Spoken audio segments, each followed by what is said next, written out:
Vigyan Prasar, Department of Science and Technology, Government of India, jointly with Alagappa University, Karaikudu, Tamil Nadu, presents Anubhav, an audio series for and by the senior citizens, conceptualized by Dr. R. Sridhar.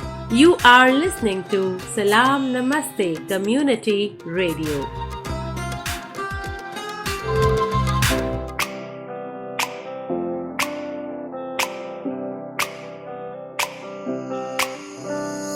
नई नई नई ये बातें नई है जानकारी आ गई अब हमारी सीनियर्स की बारी।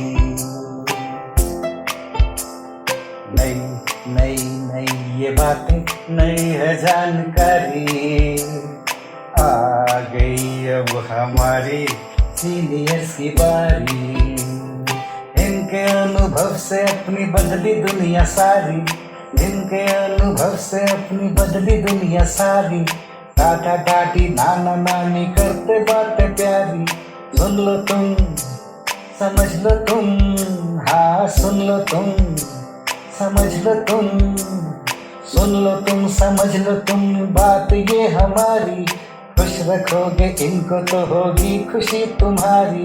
नई बातें हैं ये देखो नई जानकारी आ गई अब हमारी सीनियर्स की बारी। किससे कहानियां सेहत और विज्ञान की बातें, रेडियो कार्यक्रम अनुभव, सीनियर्स की बात सीनियर्स के साथ। विज्ञान प्रसार, विज्ञान और प्रौद्योगिकी विभाग, भारत सरकार एवं अलगप्पा विश्वविद्यालय कराईकुडू तमिलनाडु के संयुक्त तत्वावधान में प्रस्तुत करता है वरिष्ठ नागरिकों के लिए इन द्वारा ऑडियो श्रृंखला अनुभव, जिसकी रूपरेखा बनाई गई है डॉक्टर आर श्रीधर द्वारा। इस श्रृंखला में यह कार्यक्रम आप सुन रहे हैं सलाम नमस्ते सामुदायिक रेडियो पर। नमस्ते मित्रों, मैं एक सीनियर सिटीजन हूँ। यह कार्यक्रम हमारे मेंटर वर्षा छाबरिया के मार्गदर्शन में प्रस्तुत किया गया है। नमस्कार मित्रों, मैं अविनाश दवे, सीनियर सिटीजन, आप सभी का स्वागत करता हूँ सलाम नमस्ते सामुदायिक रेडियो के कार्यक्रम अनुभव में। इस कार्यक्रम का एक विशेष अंग है विज्ञान। इसी कड़ी में आज की हमारी खास मुलाकात महान वैज्ञानिक श्री अनुज सिन्हा जी से हो रही है। इनके बारे में कुछ बताना चाहूँगा। श्री अनुज Sinha is a highly decorated science communicator who led Vigyan Prasar Noida in Uttar Pradesh, a national laboratory for science communication, for 2 years from 2010 to 2011, and was head and advisor Science Communication Division, Department of Science and Technology, Government of India, New Delhi for 10 years.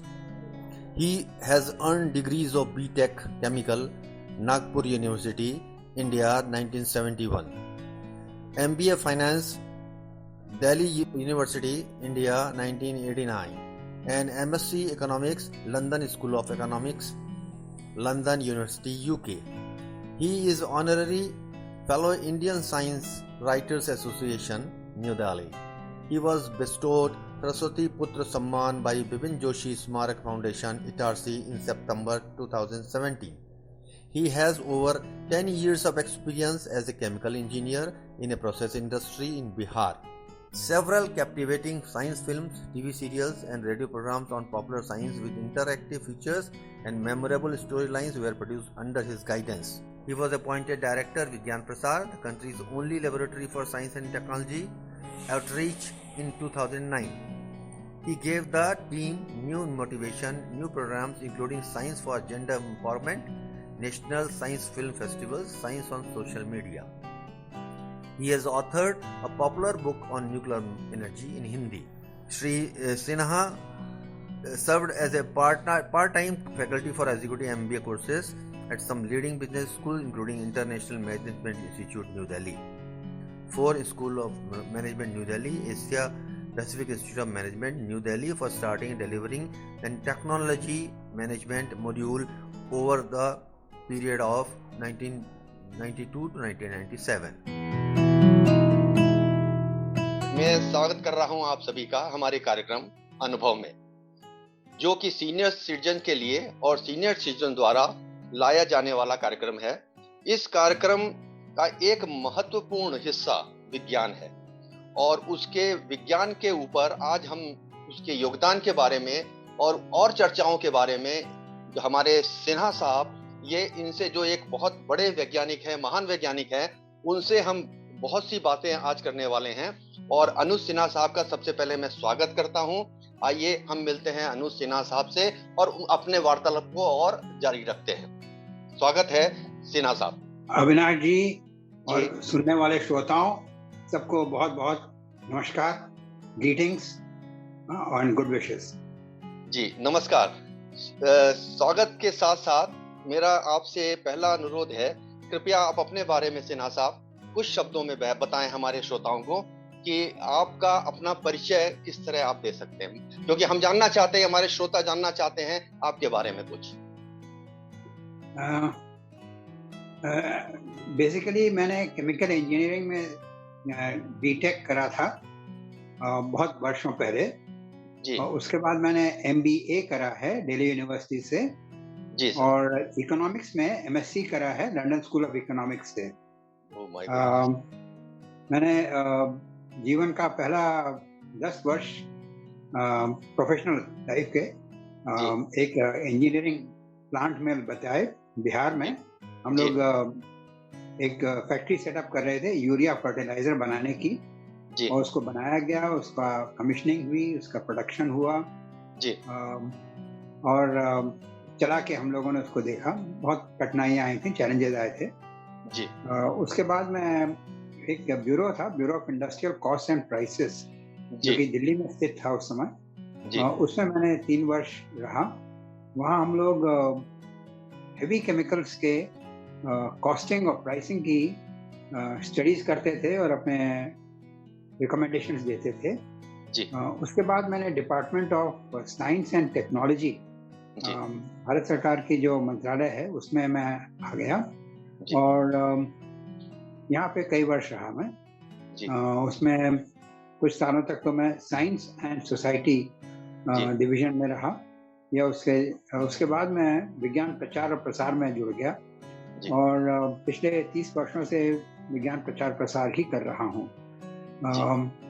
Retirement हो गया मेरा government से, लेकिन मैं अभी भी सक्रिय हूँ। कोशिश ये कर रहा हूँ कि युवाओं में जो प्रतिभा है इनोवेशन की, क्रिएटिविटी की, उसको मैं बढ़ावा दे सकूं जी। तो उस पर काम करता रहता हूँ, कोई 2 स्वयंसेवी संस्थाओं के साथ जुड़ के जी सर। तो अच्छा सर, ऐसा है कि आपके अपने अनुभव विज्ञान की दुनिया में किस प्रकार के रहे हैं? कुछ इतने अच्छी आपने जो बातें बताई और जिसमें मैं देख रहा हूँ कि आपके पास इतनी सारी डिग्रियां हैं, आपने तो मैं कहूँगा अद्भुत हैं आप अपने जो लक्ष्य में कि आपने साइंस की दुनिया में इतना नाम किया, तो कुछ सुनहरी यादें भी होंगी आपके पास। क्या आप हमारे श्रोताओं को बताना चाहेंगे उसके बारे में?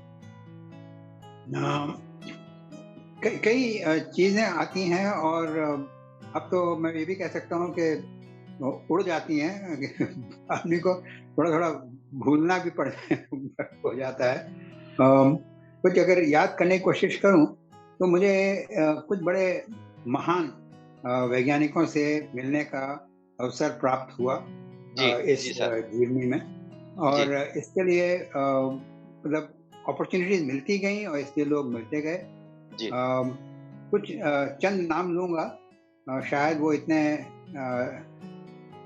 एक्टिव एरियाज में हमारे श्रोतागण के पास पता नहीं उनके ज्ञान होगा या संज्ञान होगा कि नहीं। जैसे एक डॉक्टर एस कलबाग जी सर। ये पहले कॉर्पोरेट सेक्टर में थे, हिंदुस्तान लीवर में वाइस प्रेसिडेंट रिसर्च थे। फिर उन्होंने अपनी एक संस्था खोली पूना के पास पाबड़ में और बड़ा अनोखा काम किया जी। और उनसे जब भी बात होती थी, उनके आश्रम में जाके देखते थे, उनका नाम रखा था, उन्होंने विज्ञान आश्रम नाम रखा था जी।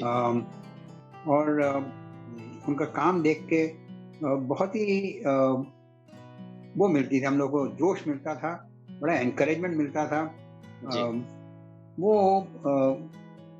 चाहे कारपेंट्री का काम हो, चाहे जुगाड़ का काम हो, चाहे वो फंडामेंटल साइंस का काम हो, सब में वो इतना बढ़िया उनका पकड़ थी जी और सोच था जी कि सर। वो बहुत बढ़िया काम करते थे। बड़े अच्छे लोगों को उन्होंने जोड़ा था अपने साथ जी और सर। बहुत ही बढ़िया आश्रम चलाया उन्होंने। तो एक जैसे मैं ना आपने कहा ना कुछ यादें हैं, जी तो कुछ मैं यादें जैसे कुछ साहबा यादें को जी हमेशा जी याद करता हूँ जी और सर। उनको अभी भी मतलब उनको वो भी बेचारे चले गए जल बसे, जी परंतु मुझे लगता है कि उन्होंने जो एक रास्ता दिखाया बहुत अच्छा दिखाया है। जी अच्छा ऐसे ही एक डॉक्टर A.K. बासु हैं, वो जी ऐसे तो बिरला इंस्टीट्यूट टेक्नोलॉजी में रांची में मेसरा में इलेक्ट्रिकल इंजीनियरिंग के प्रोफेसर और हेड थे, जी परंतु वो छोड़ के उन्होंने अपनी एक सोसाइटी खोली और उन्होंने रांची के पास ही जी उसको शेप दी। जी अभी भी जुड़े हुए हैं उसके साथ, जबकि बहुत सीनियर हो गए हैं एज में। जी सर। उनका भी जो कहूँगा कि जो भी समस्या वो लेते थे उसका हल ढूंढने के लिए वो अपनी पूरी जान लगा देते थे, सारी क्रिएटिविटी लगा देते थे और जी एक अनोखा ही प्रोसेस निकालते थे। चाहे रिसोर्सेस काफ़ी हों कम हों, लेकिन वो अपने जूझते रहते थे और एक ऐसे मॉडल्स तैयार करते थे कि वो गवर्नमेंट्स भी उनको एक्सेप्ट करती थी, उनके आइडियाज़ को भी बहुत तुल दिया जाता था और मैं तो उनका बिल्कुल फैन हूँ। क्या बात मैं तो बात जी करता हूँ। Vigyan Prasar, Department of Science and Technology, Government of India, jointly with Alagappa University, Karaikudu, Tamil Nadu, presents Anubhav, an audio series for and by the senior citizens, conceptualized by Dr. R. Sridhar. You are listening to Salam Namaste Community Radio. नमस्कार मित्रों, मैं Avinash Dave, senior citizen, आप सभी का स्वागत करता हूं सलाम नमस्ते सामुदायिक रेडियो के कार्यक्रम अनुभव में। इसी कड़ी में आज की हमारी खास मुलाकात महान वैज्ञानिक श्री अनुज सिन्हा जी से हो रही है। जी डॉक्टर साहब, मेरा ये अगला जो आपसे सवाल है वो ये है कि आपसे ये जानना चाहेंगे कि विज्ञान और समाज का जो एक अटूट संबंध है, अब तक का सफर और समाज के उत्थान में विज्ञान के साथ आने वाला समय कैसा होगा, उसके बारे में कृपया आप बताएं।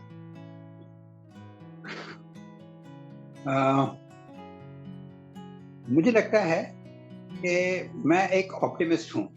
जी सर। तो ऑल्दो मतलब इस समय समाज के सामने कई चुनौतियां हैं और चाहे वो लीडर्स हों पॉलिटिकल चाहे सोशल, वो उनके साथ उन समस्याओं के साथ जूझ रहे हैं और जो साइंटिस्ट हैं वो भी अपनी योगदान दे रहे हैं अच्छा शोध करके। तो ऑल इन ऑल मैं कहूँगा कि जो जिस तरह से अब समस्याओं को पकड़ा गया है और उनको आगे बढ़ाया जा रहा है, भविष्य जो है वो ज़रूर सुनहरा होगा, अच्छा होगा। कुछ मैं उदाहरण देना चाहूँगा कि जैसे जो सस्टेनेबल डेवलपमेंट गोल्स हैं, उसमें 190 देशों ने अपना मिलजुल के राय बनाई है और ये गोल्स चुने हैं। उन्होंने कहा है कि 2030 तक पॉवर्टी को एलिमिनेट करेंगे, goal number 1। Goal number 2 hunger को एलिमिनेट करेंगे। गोल नंबर 3 स्वास्थ्य के बारे में मिनिमम हेल्थ का कुछ मिलना चाहिए। तो आप अगर देखें कि इतने कंट्रीज मिलकर अगर इस प्रकार के गोल्स को एक्सेप्ट कर रहे हैं, अडॉप्ट कर रहे हैं, तो चुनौतियां तो आएंगी उनको गोल्स को रीच करने में। 2030 जो है सिर्फ 8 साल हमारे पास रह गए हैं, कहाँ तक पहुँच पाएंगे हम लोग, क्या इनको टोन डाउन करना पड़ेगा या फिर एक्सटेंशन देना पड़ेगा, वो समय बताएगा। परंतु मेरा ख्याल है कि कम से कम उद्देश्य सही सिलेक्ट करे गए हैं और उनको प्राथमिकता दी जा रही है। कुछ देश कम दे रहे हैं, कुछ देश अधिक दे रहे हैं। अभी ग्लासगो में मीटिंग चल रही है, जैसे कहते हैं कमिटी ऑफ पार्टीज, उसमें चर्चा हो रही है और ज़रूर कुछ लोगों का कहना है कि काफ़ी चीज़ें नहीं डिस्कस करी जा रही हैं। कुछ कह रहे हैं कि बड़े बड़े देश जो हैं, जो विकसित देश हैं, उनको अधिक ज़्यादा इसमें योगदान देना चाहिए। जिन देशों में जिनके पास टेक्नोलॉजी है, जिनके पास सॉल्यूशंस हैं, उनको आगे बढ़ना चाहिए। जो क्लीन एनर्जी की बात हम लोग करते हैं, वो सिर्फ बात ही रह जाएगी क्या, या असली में क्लीन एनर्जी हम लोग कमर्शियली अवेलेबल कर पाएंगे? तो बहुत सी चर्चाएं हो रही हैं, बहुत से समस्याएं आ रही हैं, परंतु अच्छी बात यह है कि कम से कम उसको कारपेट के नीचे हम लोग झाड़ू नहीं लगा रहे हैं, उनको सामने रखकर उससे बातचीत कर रहे हैं। जी सर, और इससे आपसे ये भी हम जरूर जानना चाहेंगे कि शिक्षा शोध यानी कि एजुकेशनल रिसर्च कितना जरूरी है जब हम विज्ञान और समाज की बात करते हैं। श्रोतागण तो मेरे साथ इसमें जरूर एग्री करेंगे कि हमें अगली पीढ़ी को तैयार करना है इस प्रकार से कि वो पूरी तरह से कार्यभार संभालें, और जो हम लोगों ने प्रॉब्लम्स छोड़ दी हैं या नहीं कर पाए हैं, या हम लोगों ने ही जो क्रिएट करी हैं, उनका वो हल निकालें और समाज को बढ़िया बनाएं। तो उसके लिए आवश्यक है कि हमारे एजुकेशन में रिसर्च होनी चाहिए और ज़्यादा इफेक्टिव होना चाहिए। बहुत सा टैलेंट उभर नहीं पाता क्योंकि हमारे चाहे वो टीचर का अभी भी टॉक एंड चॉक मेथड, और पिछले 2 वर्षों में तो पूरा ही तरह से ऑनलाइन मेथड, और ऑनलाइन मेथड भी बहुत से ग्रामीण इलाकों में तो बिल्कुल ही फेल कर गया,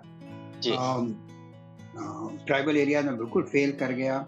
ये हम लोग को मानना पड़ेगा कि ये बड़े बड़े शहरों में तो भी चल गया, परंतु अधिकतर एरियाज में बिल्कुल इसमें लॉसेस बहुत हुए हैं पढ़ाई में। बच्चे जो हैं शायद स्कूली शिक्षा से बहुत दूर हो गए हैं। 2 वर्ष बहुत लंबा अरसा होता है, और जो हमारी समाज की प्राथमिकताएं हैं उसमें फिर पता लगा कि लड़कियों को और भी स्कूल से और पढ़ाई से शायद हटा दिया जाएगा। तो ये चुनौतियां आएंगी, और इसलिए आवश्यक है कि हम लोग शिक्षा में रिसर्च करें, शोध करें, और टीचिंग मेथडोलॉजी में शोध करें, और बढ़िया शोध करें, और जो रिजल्ट्स निकल कर आ रहे हैं उनको अडॉप्ट करें, और जो आने वाली पीढ़ियां हैं तो उनको पूरी तरह से अपना वो पोटेंशियल अचीव कर सकें। ये मेरा ख्याल है कि बहुत जरूरी रिसर्च से ही निकल कर आएगा।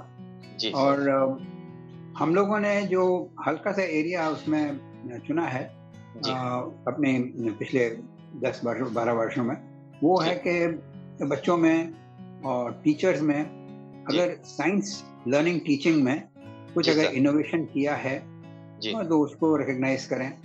अगर उन्होंने कोई प्रॉब्लम सॉर्ट आउट करी है जुगाड़ से, इनोवेशन से, साइंस एंड टेक्नोलॉजी से, तो उसको मान्यता दिया जाए। उसको चाहे लोकल लेवल पे, स्टेट लेवल पे, राष्ट्रीय लेवल पे, और हो सके तो अंतर्राष्ट्रीय लेवल पर भी उसको दिखाया जाए।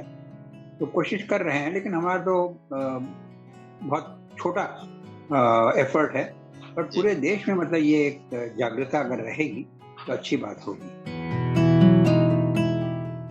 दोस्तों, हमें मालूम है कि आप सबको ये विशेष विज्ञान से जुड़ा साक्षात्कार दिल से बहुत बहुत पसंद आया होगा। यहाँ आपको बता दें कि हम एक विराम लेंगे और इसी रोचक बातचीत को आगे लेकर चलेंगे भाग 2 में।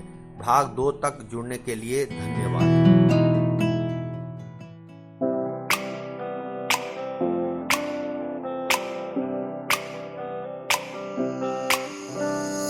नई ये बातें, नई है जानकारी, आ गई अब हमारी सीनियर्स की बारी। नई ये बातें, नई है जानकारी, आ गई अब हमारी सीनियर्स की बारी। इनके अनुभव से अपनी बदली दुनिया सारी, इनके अनुभव से अपनी बदली दुनिया सारी। टाटा टाटी नाना नानी करते बातें प्यारी, सुन लो तुम समझ लो तुम, हाँ सुन लो तुम समझ लो तुम, सुन लो तुम समझ लो तुम, बात ये हमारी। खुश रखोगे इनको तो होगी खुशी तुम्हारी। नई बातें हैं ये देखो नई जानकारी, आ गई अब हमारी सीनियर्स की बारी। किससे कहानियां सेहत और विज्ञान की बातें, रेडियो कार्यक्रम अनुभव, सीनियर्स की बात सीनियर्स के साथ। Vigyan Prasar, Department of Science and Technology, Government of India, jointly with Alagappa University, Karaikudu, Tamil Nadu, presents Anubhav, an audio series for and by the senior citizens, conceptualized by Dr. R. Sridhar. You are listening to Salam Namaste Community Radio.